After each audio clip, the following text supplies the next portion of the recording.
Good evening, everyone. My name is Sarah Mills, and today I want to talk to you about Jane Johnston Schoolcraft.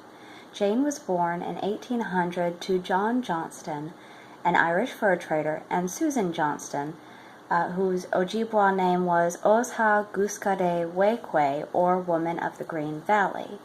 Jane herself had her own Ojibwa name, which was Abamewawa Gazikakwe, or Woman of the Sound the Stars Make Rushing Across the Sky. She met her husband in 1822, who was a federal Indian agent named Henry Rowe Schoolcraft. Henry and her got married in 1823, and she began to teach him the Ojibwa language in order for him to work on one of his well-known pieces.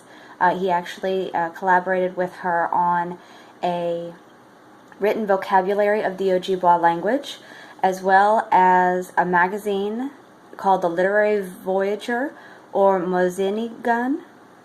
Another piece that they collaborated on are the Algic Researches, which were a compilation of folk tales and lore from the Ojibwa culture that Robert Dale referred to as, quote, a landmark in the history of American Indian storytelling and American cultural anthropology.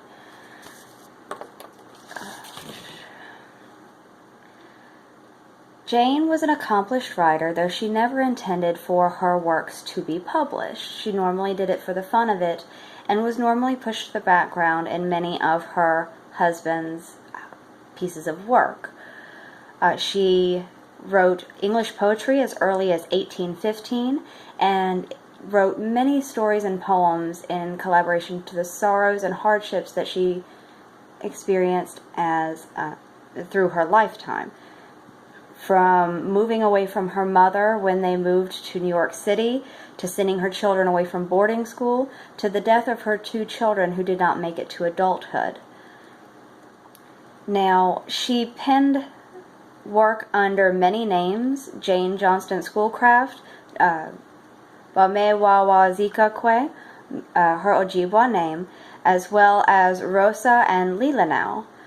Now, though she has several works that were included in her husband's, as well as being the muse in many of her literary writings for things notable, such as the Song of Hiawatha by Henry Wadsworth Longfellow, she didn't receive recognition until the 1990s. It was only when they found a collection of Henry's works and manuscripts that they came across who she was as a literary icon.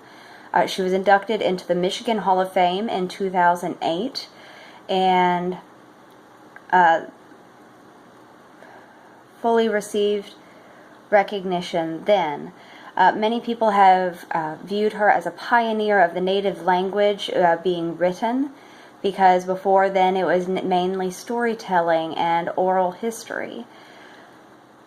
Now, where we anticipate this of more of the European lifestyle, where women more get pushed to the background and overlooked for their contributions to society other than child rearing, you would anticipate better of someone of the Ojibwa culture, such as Henry.